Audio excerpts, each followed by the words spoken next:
Good afternoon, everyone. Thank you for attending our session today at the 2020 AURP International Conference. Our session is called Creating an Ecosystem of Innovation. So my name is Dwayne Chapel, and I am the CEO and Executive Director of the Research Park at SDSU. I've been in economic development nearly 15 years. I've been in the current position for the past 8 years, and we are really excited to be here today. Good morning, or good afternoon, everybody. My name is Josh Berger. I'm with MAG Partners, real estate development for about 20 years, really specifically focused on the higher education, sort of research park, innovation center oriented development for the past about 10 years. My name is Kate Heyer. I'm a principal architect and laboratory planner at the Clark Anderson Partners. I'm also a lead of our S&T sector, and I've been doing this for about 11 years now. So today our learning objectives are threefold: to reveal approaches for optimal timing of development opportunities, to uncover strategies for engaging disparate stakeholders, and to create a shared identity through facility design. So we're really going to break this session up into three parts. The first one being creating the vision, and the second one discussing development drivers, and then wrapping this up with kind of a discussion on designing the ecosystem of the park. Well, thanks, Kate. What a great day here. I'm sitting in beautiful downtown Omaha with our partner, Josh Berger, and over in Nebraska is Miss Kate. And so my first shot at putting one of these together. So looking forward to seeing how well we do today. The interesting thing about the project today is the team. We've worked really hard to bring this team together. The vision for the research park at SDSU probably began in the mid-90s, early 90s, with a couple owners of businesses in the community. They realized we needed to capture the exodus of students that were graduating every year. And so they wanted to create a research park to bring more companies into the community and into the region so that the graduates would stay and want to continue to grow and prosper and raise families in the Brookings and eastern South Dakota area. So we really have talked a lot about how we got here today. We use these three circles a lot at AURP, talks about bringing the different organizations and where we fill the gap with the research park as a nonprofit organization. And we want to really focus on the experts on campus and the students and how we encourage collaboration with industry partners. And then we need investors to implement these strategies. And so that's where the community, the local economic development team, and private citizens actually have jumped on board to create our organization. So this slide just really talks about the vision and the purpose of the park and how we established where we want to go into the future. The mission of the park is not a lot of different than other parks or other organizations, but we're really focused on that technology and research. So we've really held out. We've had a lot of different groups come to us and want to start with a collaboration of attorneys, architects, whatever, insurance agents, but we really wanted to focus on the students. They're really the secret sauce and the talent to get the research park up and running. So we blended that into our mission. I mentioned the partnership that created this organization, and it's pretty powerful for a community of 23,000. We have a 125-acre park, and these leaders have really pushed that forward. So although the people change, the mayors change, the presidents of the university change, the foundation of the board of directors has really been the leading visionaries for the research park. You can see there's a lot of strength and power. It's a very well-rounded board, and I think you need to have that in order to create a very positive and forward-thinking vision. So this is where we were in 2010. The building there on the lower left of the screen is the initial phase of the Brookings Innovation Center of 26,000 square feet. We did add in 2012 an additional 18,000, and you can see by the picture, the infrastructure was just being finished, and they were just planting the grass in 2010. So part of the success was, laying out a plan. So I mentioned I started in 2012. At that time, we were finishing up the new expansion, and as all good organizations, you need to have a plan. Uh, and what happens a lot of times, you can raise money for buildings and put names on buildings, but you really need a plan to be able to implement to move forward that and make sure the vision is developed in an appropriate way. So we focused on several things. We wanted to have an overall plan for the park and Brookings Innovation Center. We wanted to develop a master plan, a business plan, so we really set the basis for how we move forward. Then we started focusing on things that were important to our university. Obviously, it's a land grant school, so we have a large College of Engineering and also a lot of things taking place in bioscience, by things I should stress, research. And so we wanted to focus on those things. And we realized we couldn't do this by ourselves, being a smaller community. So we reached out and worked with a lot of different folks around the country. I met a lot of good folks working through the AURP organization. I want to stress the importance of this organization and how it has been a part of our development in Brookings. And that led us to Josh Berger, who you'll be hearing from in here shortly. And an interesting fact is we've started and stopped this process at least 3 to 5 times. And we actually met Kate and her firm a couple years before we met Josh. And so you can tell what really makes these things work, things being research parks, are the relationships you build. We built a strong relationship with Kate and her team. That led us to meeting Josh, and now we have a really strong team. And we'll be talking a little bit about some exciting things coming forward in the next few slides. And this here really just shows the impact that we've had on the region in the past 7 years. It's been really exciting to be there, and it's also led us to realize we need more space.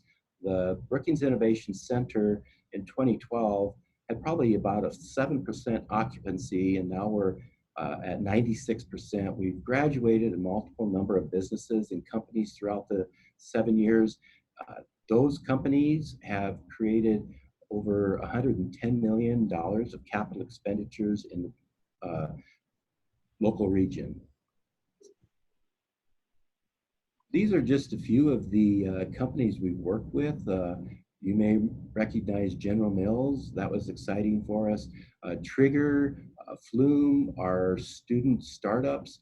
True Shrimp is an industry startup.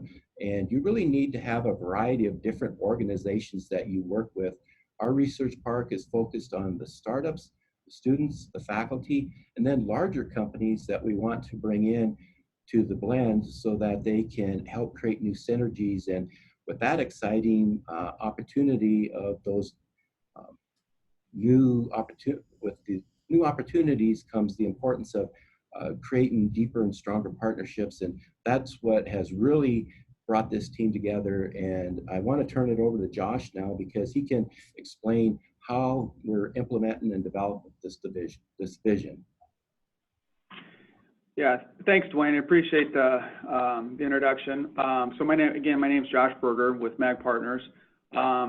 We've been working with Dwayne and his team and his board alongside Kate and her team for the past 2.5 years, working through the idea of implementing the plan that Dwayne's been talking about. So if we go to the next slide, we really think developing the commercial real estate development interaction with a research park or an institution, a university, a college, those different sort of stakeholders is just different. doing traditional commercial real estate, you don't have the same level of complexity, the same number of agendas, the process is different. And so we really follow this idea of creating a strategy where we really believe in identifying mutual goals,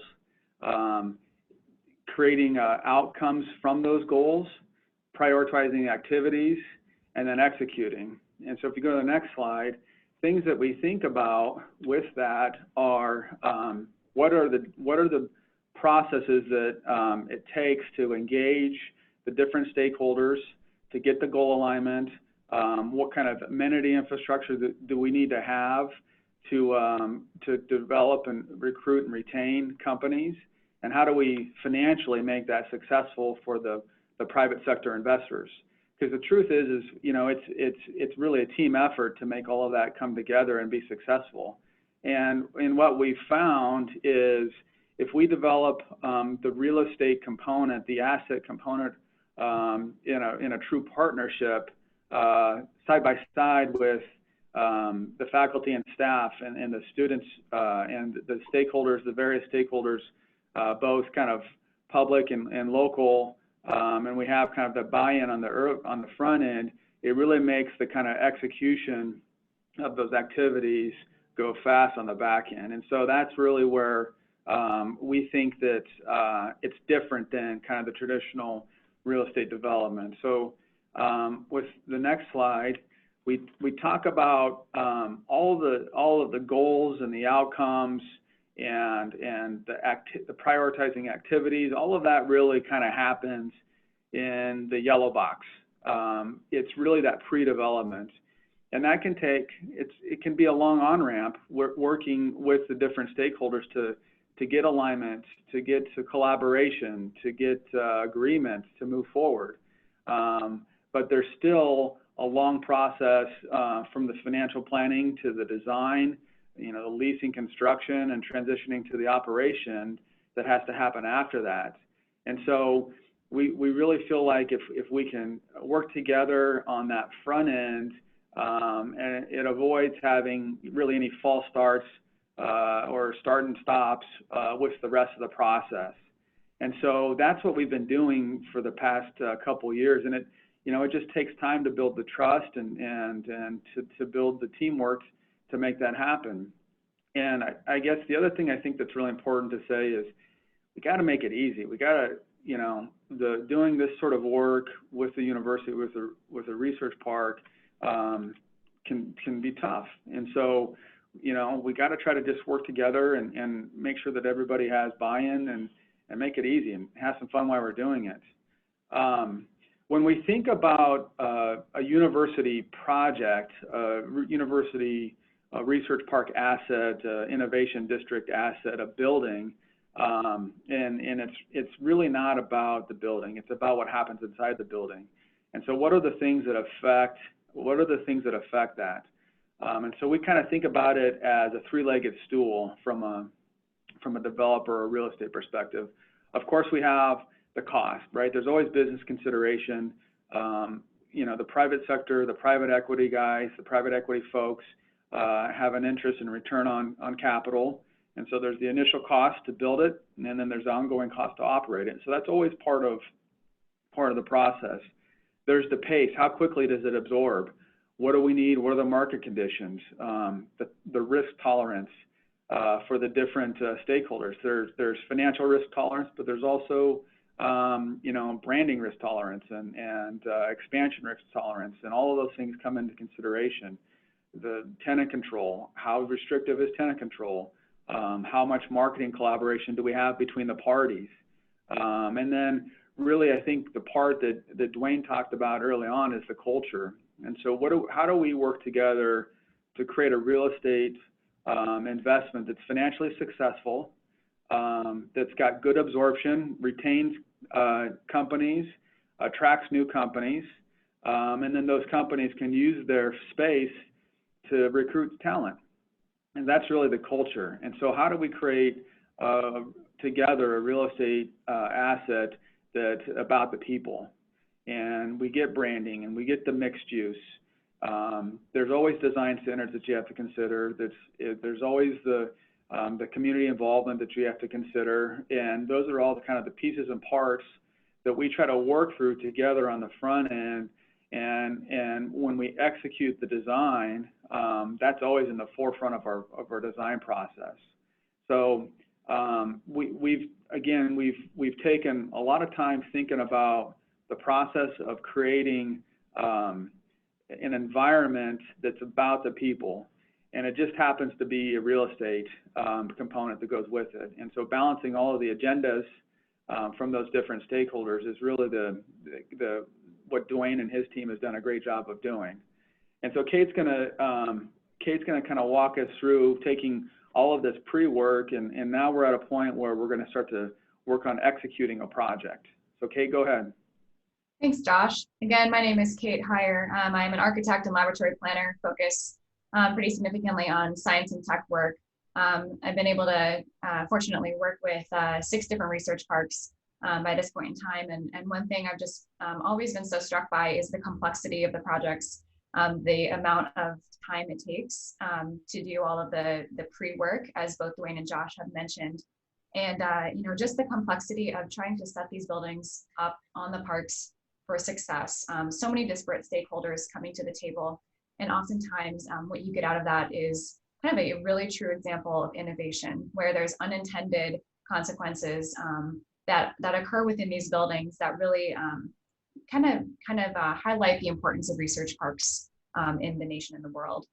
Dwayne brought up the Brookings Innovation Center. This was the first building out on the SDSU Research Park campus. This building has had a lot of success and really was kind of the pivotal moment of starting this entire park. It was built in 2008. It was 44,000 gross square feet and had a dollar value of $7.5 million at the time of completion. I think, Dwayne and Josh have spent a lot of time setting up this new project for success. There's been a vision to start to bring to the park additional stakeholders, additional tenants who would really start to shape not only the park, but Brookings and the state at large. So you can see Brookings Innovation Center down to the south here. And the new building is forecast to be placed just to the north of that. Naturally, the research park lacks some density just because of some of the development opportunities that still need to kind of take place on it. And so what we want to do is start to build upon the nexus that's already been successful at Brookings Innovation Center, expand out from that point instead of trying to create too much space between buildings. So really one of the drivers has been to create this mirror image in some ways of the Brookings Innovation Center. The building will take on its own character, certainly have its own function, but we'll really start to hone in on this kind of density point toward the front entry of the park right off of this roundabout. The new facility is forecast to be completed in 2022. It will be about 85,000 gross square feet and have a project cost of approximately $35 to $37 million. So definitely not an insignificant addition to the park. So go ahead, Dwayne. One of the key things that has made the park successful to date is focusing on what we really are there for. Josh had mentioned the importance of the people, and the real estate piece of this is really important. It's the place that creates the opportunity for the collisions to take place. The new space we're looking at deals with the College of Engineering. Like I said, we really waited to make this a true research park in the mind of the initial visionaries. And so the College of Engineering will be housing their high impact teams out at the research park. And then we'll be working on a collaboration between 2 universities in South Dakota, SDSU and the School of Mines. And then we have an amenity piece to it. Josh? So, we talked about kind of the different agendas and the stakeholders and the buy-in from all those stakeholders. And, we've got all of the sort of ingredients that research parks kind of want and need to conduct their business. We've got the student component, through the College of Engineering and the high impact teams. We've got the university component. In this case, we actually have 2 universities, which complicates things even more. And then further complicating that, they're on the other side of the state from one another. But we've had a great experience with the universities working together, collaborating, figuring out what works and what doesn't work for one another. And that brings the faculty and staff to the component. And with that, we'll have industry partners. And so we have industry partners working with us to develop this project so that we get industry-related information and from the design standpoint that goes into this. And then the part that I think is really important that gets missed sometimes is the amenity infrastructure. So what do we do to make this building interesting and attractive and kind of help create environments where people want to hang out and stay after 5 and get there early in the morning? And that's the amenity infrastructure. Now, what I think is important, in particular here with Brookings and South Dakota State, that amenity infrastructure, whether it's a restaurant or a retail operation, it can't survive alone with just the people in the building or the people on the campus in this case. We've got to set this up so that amenity is open to the public. It invites the public to come to the campus. We want the people of Brookings to come to the campus and enjoy and be part of this. And so we've spent a lot of time thinking about that, and we've worked to create, and you can click to the next slide, to create an area where the community, the city of Brookings, and the faculty, staff, and the students all want to be here. And so we've done a lot of research, a lot of work, a lot of due diligence to underwrite this deal around those strategies. So when we start to take this diagram and make it something spatial, we start to understand how that complexity of this maybe person-related ecosystem, faculty, researchers, industry partners, public, students, really becomes something that is spatial, and this is the execution part of the process. So, to the north side of the page here, we have the High Impact Team Center. This is that College of Engineering component.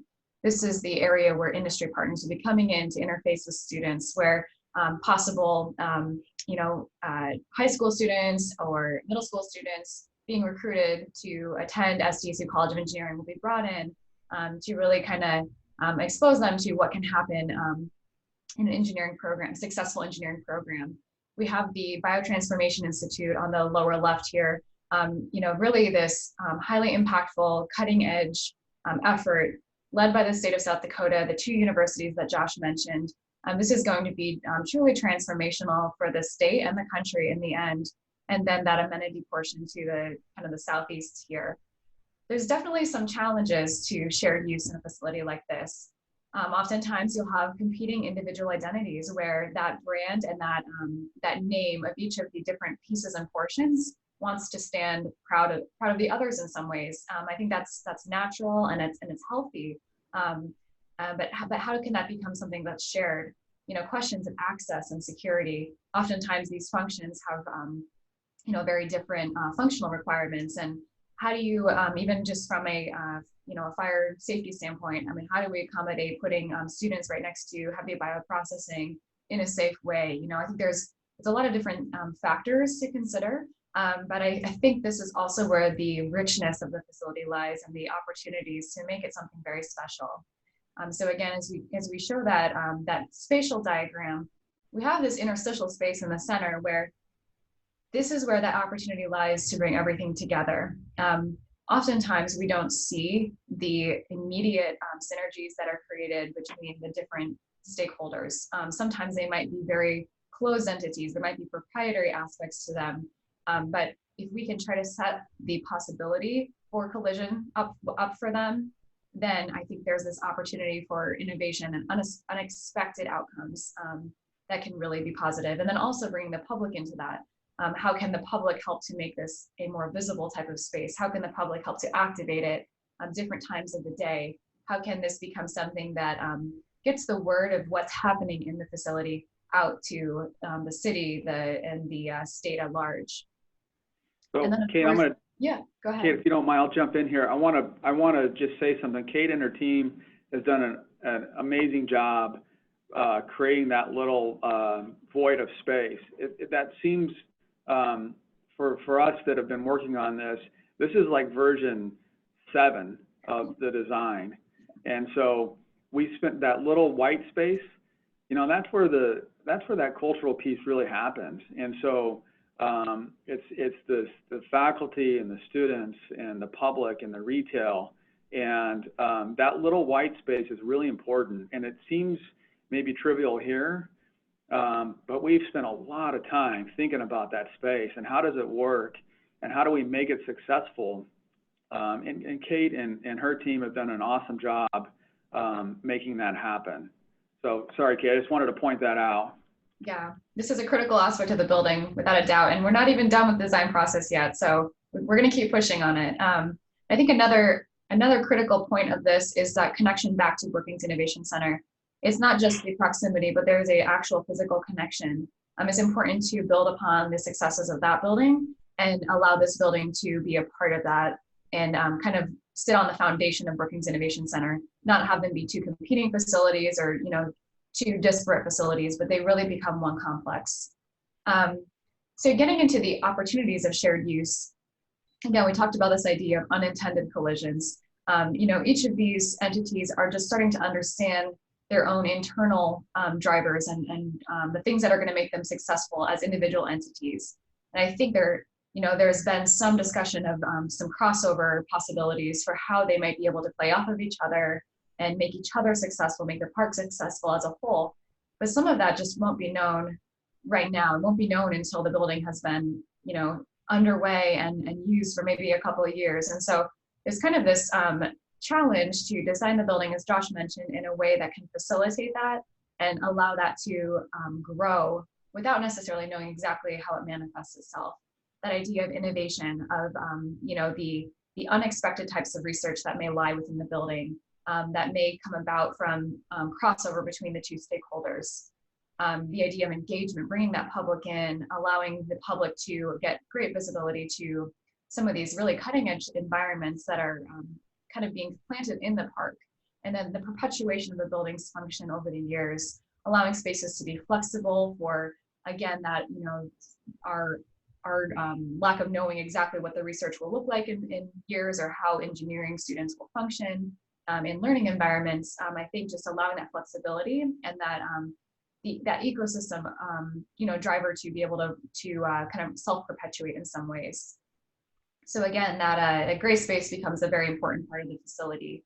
This is how the floor plan is really starting to shape up. On the southwest, we start to see where that bioprocessing, that Biotransformation Institute really takes hold. We have this high bay pilot plant, you know, support functions off of that, a series of open offices, laboratories, building support kind of in the center in this dark gray area. And then we have the engineering high bay space where we're envisioning industry partners coming in to work with students on their you know, different team projects, different senior design projects, something that gives great visibility all the way through the building. And then again, out on the north side as well, which we'll show in a couple minutes here. But that idea of recruitment and bringing students into this and allowing it to be something that's visible and exciting and on display. And then I think Josh and Dwayne are going to talk about this amenity space.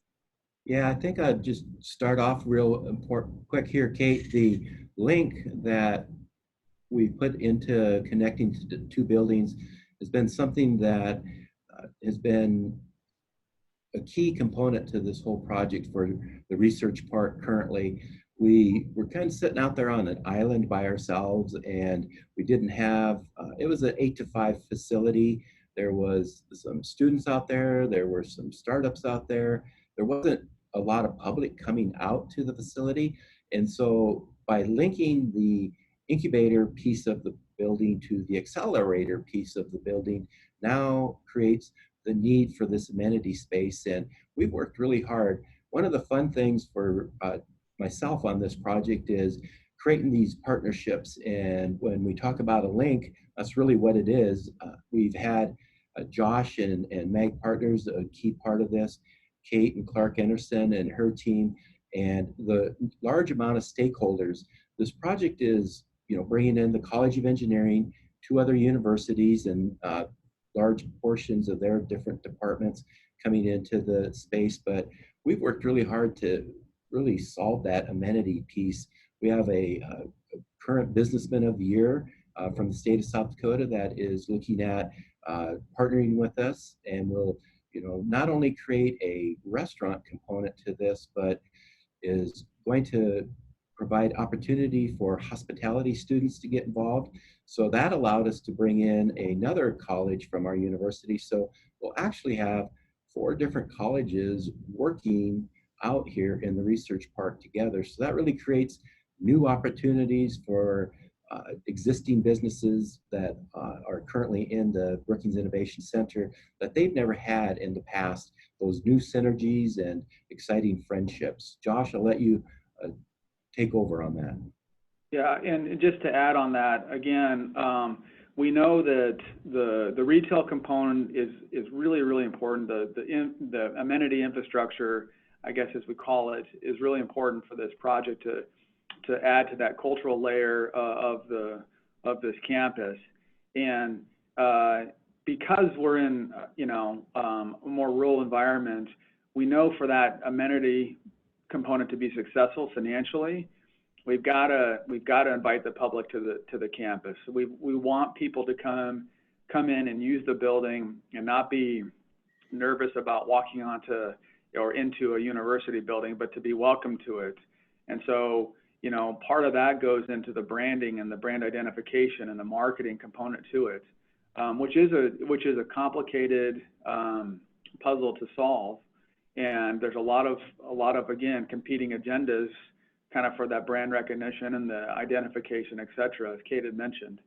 So we feel like we've got this set up as best as we can for success. We believe that we'll have public buy-in, and we're going to create kind of a destination retail environment for this operator who has multiple facilities across eastern South Dakota and been very successful. So we feel like we got the right local component to help bring this kind of amenity infrastructure to fruition for the rest of the project. So, Kate, go ahead. And then on the second level, just rounding out the Biotransformation Institute, are the research labs in purple here, and then and several open office functions. This one will be more associated with students and postdocs, researchers, and then some of these office spaces here would be more spec office space. And then again, the crafting of this kind of common space environment is still in the works, but the importance of this is the connectivity, both spatially between upper and lower levels, in terms of visibility into the high impact team center, into the biotransformation, then down into the public space, but also this kind of physical person-to-person connectivity where we create those opportunities for people coming out on their breaks from the different office environments, or the students being able to cross paths with professionals in different industries. And I think there's just this really kind of rich environment that will start to be cultivated in this area. So these are some quick renderings of how the building is starting to look. Again, there was this a strong desire from some of the key stakeholders to really create this mirror image of the Brookings Innovation Center, and we've kind of taken it upon ourselves to challenge ourselves to say, how can this building create its own identity while still being kind of that mirror image in terms of form and general setup. So again, you see this kind of round rotunda that relates to the Brookings Innovation Center rotunda, a little bit kind of crisper in appearance. This is the north side of the building where you see access into the biotransformation high bay space. And then you see access into the high impact team center student projects area. So this idea of kind of multiple access off of one front is one of the synergies that we've been able to find. Again, we want this building to be something that is welcoming and inviting, concentrating a lot of glazing at this corner where we have this nexus of public with the Biotransformation Institute. We have High Impact Team Center all coming together at this point. So creating a lot of glazing and transparency there was key.